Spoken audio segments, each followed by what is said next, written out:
नमस्कार दोस्तों, आप सभी का हमारे YouTube चैनल HP एग्जामिनेशन में एक बार फिर से स्वागत है। प्लीज़ हमारे YouTube चैनल को ज़रूर सब्सक्राइब करें। तो आज हम लेकर आए हैं कीप लर्निंग नाम की सीरीज़ का 15वां चैप्टर, जिसका नाम है direction and missing term. Direction और मिसिंग टर्म से लगभग हर साल इन दोनों में से एक क्वेश्चन आ जाता है HP टेट में। So let's talk about direction. Direction का मतलब है, सबसे पहले आप लोगों को डायरेक्शन का पता होना चाहिए। ठीक है, ईस्ट कहाँ होता है, नॉर्थ कहाँ होता है, साउथ एंड वेस्ट।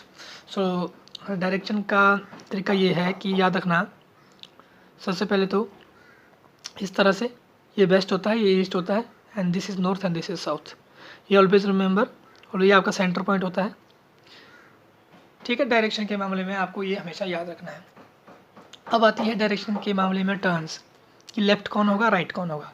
देखिए, इस टाइम आप लोग वीडियो देख रहे हैं, इसका मतलब आपका जो फेस है, आपकी आंखें हैं मोबाइल की तरफ है, तो इसका मतलब है आपका जो राइट हैंड है वो आपका ईस्ट की तरफ है, यानी कि आपका जो लेफ्ट हैंड है वो वेस्ट की तरफ है।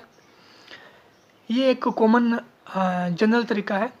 अब ये जो लोग लेफ्टी हैं वो उल्टा ना सोचें, वो बिल्कुल राइट लोगों की तरह ही सोचें, तभी फ़ायदा होगा। अदरवाइज जो लेफ्टी लोग हैं वो क्वेश्चन गलत करके आएंगे एग्ज़ाम में। That's a joke. So serious joke actually. ठीक है, आपकी आंखें बिल्कुल वीडियो की तरफ, तो east always remember that this is the left, this is the right. जब आपकी आंखें कहाँ होंगी, बिल्कुल सामने होगी और आप इन्हीं डायरेक्शन की तरफ देख रहे होंगे। लेकिन जैसे ही आप साउथ की तरफ जाएंगे, तो आपकी जो आंखें हो जाएंगी वो बिल्कुल दीवार की तरफ हो जाएंगी, पीछे की तरफ हो जाएंगी। इसका मतलब डायरेक्शन क्या हो जाएगी, ऑपोजिट हो जाएगी। जब आप देखिए, मैं नॉर्थ की तरफ जा रहा हूँ इस टाइम, देखिए आगे जा रहा हूँ मैं यहाँ से, तो इसका मतलब आपका राइट यहाँ, ये लेफ्ट यहाँ। लेकिन अगर मैं यहाँ साउथ की तरफ जा रहा हूँ, इसका मतलब आपका राइट यहाँ, यहाँ लेफ्ट। बस ये की पॉइंट है ये लेफ्ट और राइट का। Otherwise we are done. एक क्वेश्चन करते हैं, कृपया करके इसको याद करें कि हम लेफ्ट साउथ की तरफ जाने की कोशिश करें। अपनी आंखें ज़रा उल्टा मोड़े, खुद को, मोबाइल को ना मोड़े, खुद को मोड़े साउथ की तरफ, तब लग जाएगा पता है कि उल्टी डायरेक्शन हुई या नहीं। दिस इज़ वेरी की पॉइंट। लेकिन जब हम वेस्ट की तरफ जाएंगे तो हम इस साइड से जाएंगे, इस तरह से। हम कहाँ जाएंगे, इस साइड से जाएंगे। देखो, हमारा राइट ये हो जाएगा, लेफ्ट ये हो जाएगा। लेकिन वैसे ही अगर हम ईस्ट की तरफ से जाएंगे इस साइड को, तो ईस्ट से जाएंगे तो राइट नीचे हो जाएगा और लेफ्ट ऊपर हो जाएगा। याद करने की जरूरत नहीं है लेफ्ट और राइट, बस आप अपनी आंखें देख लीजिए, आप जाइए, कोशिश करिए ईस्ट की तरफ जाने की। इमेजिनरी, कहीं दरवाज़ा खोल के बाहर मत चले जाना। That's again a joke. So question, a man walks 5 kilometre toward the south. बस सबसे पहले तो यही बनाना है, जैसा भी है। ये है जी साउथ। कितना जाता है जी, 5 किलोमीटर जाता है। मान लीजिए यहाँ तक 5 किलोमीटर गया, कोई दिक्कत नहीं है, गया, शाबाश। And then turn to the right. अब देखो नीचे की तरफ, साउथ तरफ जा रहा है, तो साउथ तरफ जा रहा है तो राइट कौन सा होगा, ये वाला राइट होगा। ठीक है, ये वाला राइट होगा इस साइड को। कितना जाता है जी right, after walking 3 kilometre, 3 kilometre जाता है जी, 3 किलोमीटर जाता है। अब कहाँ जा रहा है वो, बेस्ट, अब इस साइड को जा रहा है, इस साइड को, इस तरह से। अब क्या बोलता है, टर्न टू द लेफ्ट। अब लेफ्ट को टर्न करेगा। देखो, लेफ्ट का इसका मतलब नीचे को टर्न करेगा। यहाँ से कहाँ टर्न करेगा, नीचे को। लेकिन कितना टर्न करेगा, 5 किलोमीटर। 5 किलोमीटर दोबारा जाता है जी। ठीक है जी, गया 5 किलोमीटर दोबारा। हाँ, और क्वेश्चन पूछता है कि जो मैन था वो किस डायरेक्शन को फेस कर रहा है, इस डायरेक्शन को फेस कर रहा है जी। और ये नीचे वाली डायरेक्शन कौन सी डायरेक्शन है, साउथ डायरेक्शन है जी। इसका मतलब आंसर क्या आ जाएगा, ऑप्शन बी, साउथ डायरेक्शन। ठीक है, समझे। वो यहाँ से ऐसा आया, एंड देन ये क्या, कौन सी डायरेक्शन थी, साउथ डायरेक्शन थी। थोड़ा सा नॉर्थ वेस्ट ईस्ट के बारे में, डायरेक्शन के बारे में बता लेता हूँ। ये जो बिल्कुल डायरेक्शन होगी ये वाली, ये होगी ईस्ट वेस्ट, या सॉरी नॉर्थ ईस्ट डायरेक्शन होगी। ये वाली जो डायरेक्शन होगी, ये वाली, ये साउथ ईस्ट। ये वाली जो होगी साउथ वेस्ट, और ये वाली जो होगी north west. Always remember that. ठीक है, अदरवाइज जितनी भी डायरेक्शन है वो नॉर्थ साउथ ईस्ट वेस्ट के नाम से ही जानी जाएगी। तो अगर मेरे को यही क्वेश्चन मान लीजिए, अब यहाँ से कहता है कि फिर से, अभी नीचे को है, अब बोलता है कि फिर से लेफ़्ट जाता, यहाँ से लेफ़्ट टर्न लेता, कितने की, 3 किलोमीटर की लेफ़्ट टर्न लेता यहाँ से, मान लीजिए। ऐसा एक क्वेश्चन और देते आगे को। आप पूछते कि इसकी ओरिजिनल पोजीशन कहाँ है, ओरिजिनल पोजीशन से कितना दूर है, कितने किलोमीटर दूर है ये, अगर ऐसा पूछता तो देखो 5 किलोमीटर ये, 5 किलोमीटर ये, इसका मतलब कितना दूर है वो ओरिजिनल पोजीशन से 10 किलोमीटर है। अगर मैं इस क्वेश्चन को थोड़ा सा एडिट करूँ तो इस तरह के क्वेश्चन भी पूछे जाते हैं।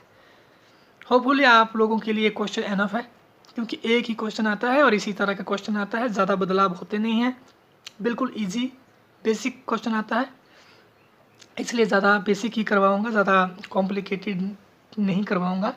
सो अगर आपको लगता है कि ऐसे क्वेश्चन आए हैं जो आपसे या डिफ़िकल्ट है या सॉल्व नहीं हो पा रहे हैं, तो आप कमेंट बॉक्स में ज़रूर कमेंट करें, हम आपकी हेल्प के लिए हमेशा तैयार रहते हैं।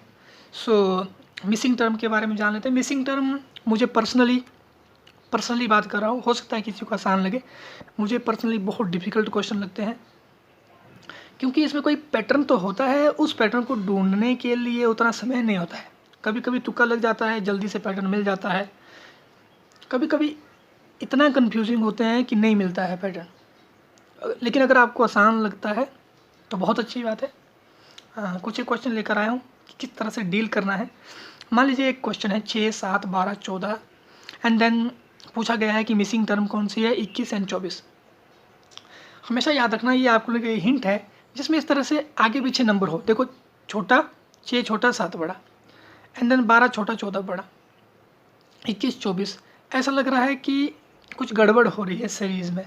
तो इस जब ऐसी गड़बड़ नज़र आए तो इसको मान लीजिएगा 2 सीरीज़ें चल रही है, 2 सीरीज़ की क्वेश्चन है ये, ठीक है। अब देख लीजिए ये 6 से 12, 12 से खालिस्तान, खालिस्तान से 24, 7 से 14, 14 से 21 एंड देन नेक्स्ट। इसको तो देखो 6 का पहाड़ा, 6, 12, 18 एंड 24, 7 का पहाड़ा टेबल, 14, 21 एंड 28। इसका मतलब 6 के बाद कौन सा आएगा, यहाँ 18 आएगा। सिंपल, ये एक तरीका हो सकता है इस क्वेश्चन करने का। और भी तरीके हो सकते हैं। और क्या तरीका हो सकता है, 6, 7, 12, 14, 21, 24। देखो किस तरह सोचा सकता है। हम सोच सकते हैं कि यहाँ पर कितना हुआ है, +1 हुआ है, 7 के बाद क्या हुआ है, +5 हुआ है, 12 के बाद क्या हुआ है, +2। देखो इस +1 में कितना +1 हुआ, 1 ऐड हुआ, और इस 5 में क्या करूँगा मैं, अब 1 माइनस कर दूंगा। +5 था, यहाँ +4 कर दूंगा, +4 करूँगा तो कितना आएगा, 18 आएगा। आगे 18, ठीक है। अब 21 आया, +2 था, यहाँ 21 में कितना होगा, +3 हो जाएगा। +2 था ना, तो +3 हो जाएगा, कितना आएगा, 24 हो जाएगा। और यहाँ +4 था, +4 में से +3 हो जाएगा आगे, हाँ +3 हो जाएगा आगे। And this is so on goes on. कहने का मतलब है अपना अपना तरीका हो सकता है किसी भी मिसिंग टर्म को फाइंड आउट करने का। तो इसके कई मेथड हो सकते हैं, ज़रूरी नहीं है कि एक ही मेथड हो। इस क्वेश्चन को देख लेते हैं। 1, 9, 36, 100, 225। देखने तो क्वेश्चन बहुत ही आसान लग रहा है, लेकिन कभी कभी एग्ज़ाम के प्रेशर में ये क्वेश्चन इतना डिफ़िकल्ट लगता है, इतना डिफ़िकल्ट लगता है कि ये सॉल्व नहीं हो पाता है। और घर आके जब घर में आएंगे वापस, तो आप लोगों को लगेगा oh my God but a silly point, sorry silly mistake. So ये क्वेश्चन आसान लग रहा है, कमेंट बॉक्स में ज़रूर कमेंट करें। सीरीज़ के मिसिंग टर्म के कुछ एक क्वेश्चन और लेकर आऊँगा मैं आप लोगों के लिए। ऐसे क्वेश्चन जो अक्सर एग्ज़ाम में पूछे जाते हैं वही क्वेश्चन, ताकि आप लोगों के लिए आसान बना रहे। So this is all about chapter 15 direction and missing term. हमारे यूट्यूब चैनल HP एग्जामिनेशन को ज़रूर सब्सक्राइब करके जाएं। बाकी क्या कहें, थैंक यू।